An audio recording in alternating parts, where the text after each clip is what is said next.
Hello everyone and welcome to a brand new video. Today we are just going to start doing a Japan life vlog of sorts, and then I'm going to start telling you a series of things, what to expect about living here in Japan as an English teacher, and what it's like being Asian of sorts and Asian and working in Japan. So with that being said, let's get started. So this is going to be my fourth year here in Japan, starting this past April 2016. This started my fourth year, and this will probably be my last year here. So I thought I would just do a recap of sorts about what it's like for me, what it's been like for me as an English teacher here in Japan.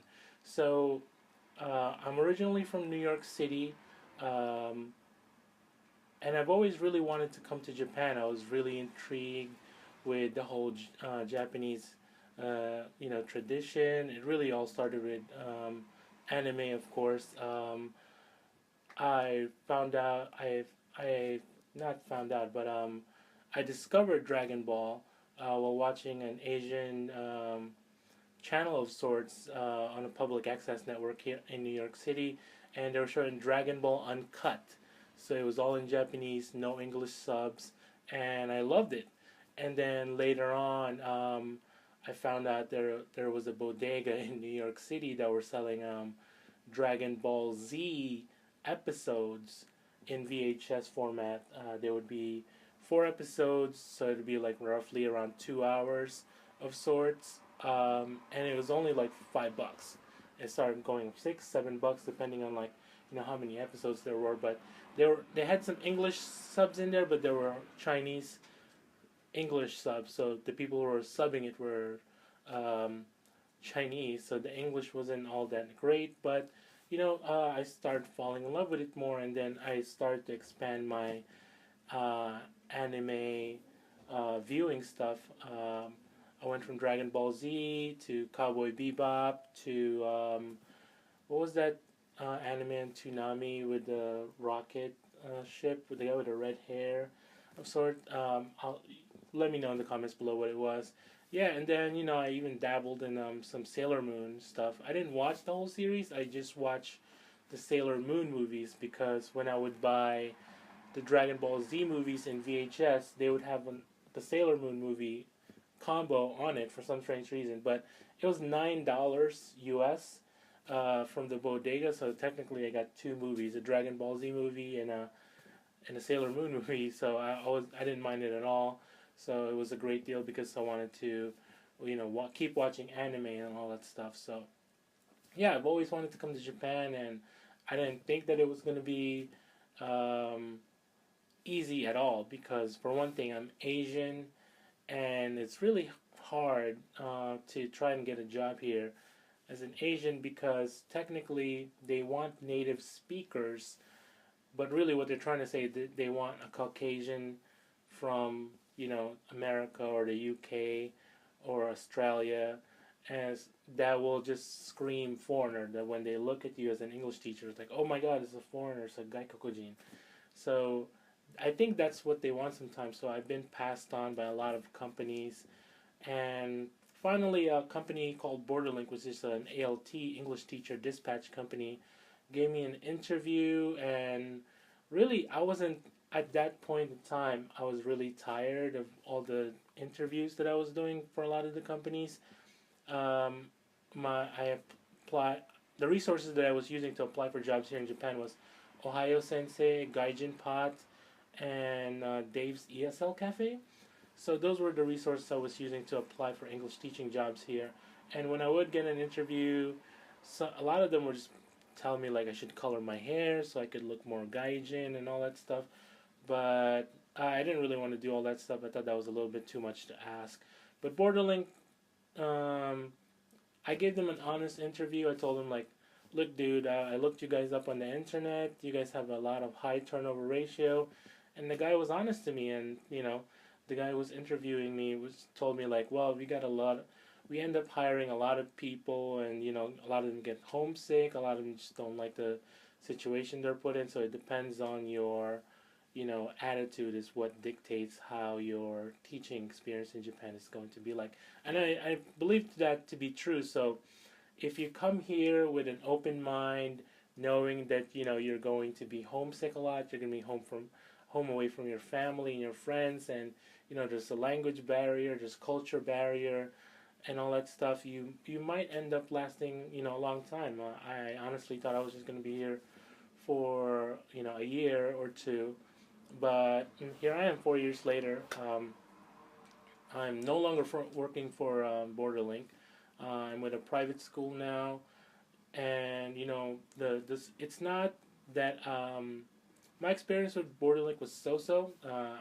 I appreciate them getting me inside Japan, but after that, the pay scale, the situation that I was put in. I love the school I was working for, but the situation I was put in where I wasn't getting paid certain months, like the summertime and the winter breaks and all that stuff, was a little bit hard for me to, um, you know, process. So like I felt like I was meeting a lot of people who were JETs, which is the Japanese program where they hire English teachers from America and the UK and all the other places, and they were getting significantly paid more money with more benefits for doing exactly the same job as us. So that didn't sit well with me. So I ended up searching for other options, and luckily I ended up with a situation that I felt which was right for me. So I'm getting paid good money now. I'm able to save up money, and then I'm able to travel, because if you start working for a lot of these dispatch companies, what's going to happen is you're actually, some of them are not shy at all by telling you that we're going to give you enough money to pay for your rent, grab a bite to eat. But if you're looking to save money to pay for student loans or to pay for stuff back home, you might not be able to do that, because you might just be left over with maybe $200-300 the most.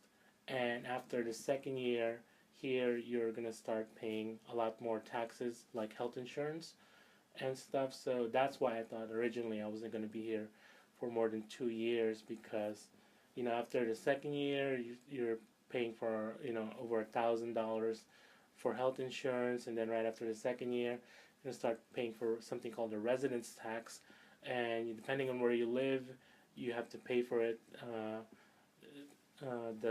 The how high it is. So if you're in Tokyo, it'll probably be a lot more and all that stuff. But if you're more of us in a suburban area, you might end up paying close to $1,700, $1,800, $2,000 U.S. for your residence tax. So those are things to keep in mind when you're working as a dispatch company, because if you're working for jet, some of those they help you out with. So some of them don't even pay for their residence tax and all that stuff. So right now I'm paying for residence tax, but I'm not paying for health insurance.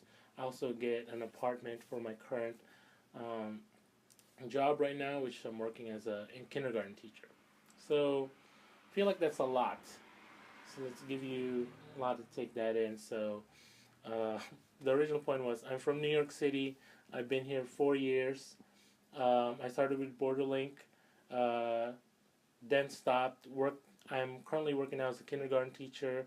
Better pay, better benefits, and so here I am, uh, which I think will be my final year here in Japan. And just because I've been getting homesick a lot, I think my fourth year staying here was a mistake. Really, I just wanted to stay because the paycheck was really really good, and the situation was great, and I was able to save up a bunch of money uh, for me to travel. Like for example, last year I went to Thailand, to Hong Kong, to Taiwan, ended up in Singapore, I ended up in the Tohoku region of Japan, which traveling just made my life here in Japan a lot more interesting. So that was definitely a great reason for me to stay for that year. But at the same time, by the end of March of this year, I was getting really really homesick. I started missing my friends and my family and all that stuff. So it's May 2016 right now. As of this moment, I feel like this will be my last year here in Japan. So yeah, so I'm just out here trying to do this video, telling you guys all about what's like been working here in Japan, and hopefully it's been educational. And well, stay tuned for more videos, and I will hope to see you in the next one. Make sure to hit that subscribe button, okay, right here, and make sure to click that like button. I would appreciate it. All right, Jack Sensei here saying see you.